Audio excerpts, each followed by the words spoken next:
Hello everyone, good morning and welcome back to my channel. So আজকে এই ঝমঝমিয়ে প্যাচপ্যাচে বৃষ্টির দিনে সারাদিন আমি কি খাই সেটাই তোমাদের সাথে শেয়ার করব। তো এক কথায় বলতেই পারো আজ অনেক দিন পর তোমাদের সাথে একটা what I it in a day video share করব। তো চলো বেশি কথা না বলে ভিডিওটা একদম প্রথম থেকে শুরু করা যাক। তো আজকে সকালের টিফিনে পেয়ে গেছিলাম গরম গরম পরোটা, তার সাথে খুব নর্মালভাবে আলুর তরকারি, যেটা আমার ভীষণ ফেভারিট। আর বাঙালির কাছে লুচি পরোটা এগুলো তো ইমোশনাল। আর সকালবেলা যদি এরকম একটা টিফিন হয় তাহলে তার কোনো কথাই হবে না। আর আজকে টিফিনটা না অনেকটা তাড়াতাড়ি করছি, এখন বাজে 8টা। মোটামুটি আজ ঘুম থেকে উঠেছেই 5টার সময়।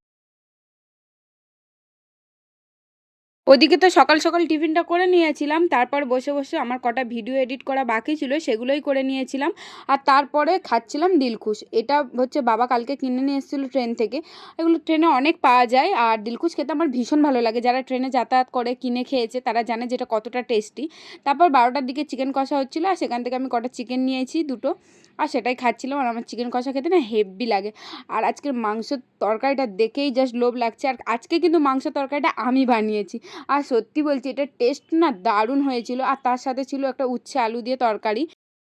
দুপুরে স্নান করে তাড়াতাড়ি বসে পড়েছি খেতে। এদিকে প্রথমে তো উচ্ছে দিয়ে ভাতটা খেয়ে মুখের অবস্থা একদমই খারাপ হয়ে গেছিলো, কিন্তু পরে যখন মাংস দিয়ে ভাতটা খাই, উফ কি দারুণ।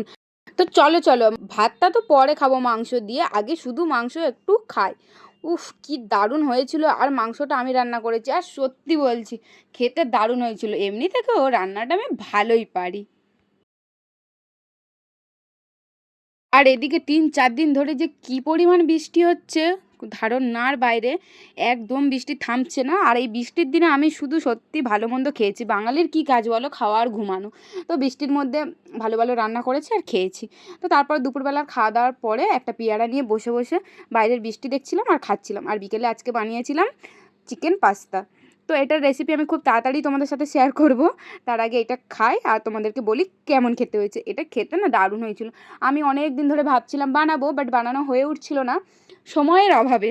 তো ফাইনালি বানিয়েছি, আর এটার টেস্ট অনেক ভালো হয়েছিল। আর রাতে আমি খেয়েছিলাম আবার ওই চিকেনের তরকারি দিয়ে ভাত। তো আজকে সারাদিন যা ভালো ভালো খাবার খেয়েছি সব আমার বানানো খাবার ছিল। সো এই ছিল আজকে আমার একটা খাওয়া দাওয়ার ছোট্ট ব্লগ। তোমাদের কেমন লেগেছে অবশ্যই কমেন্ট করে জানিও।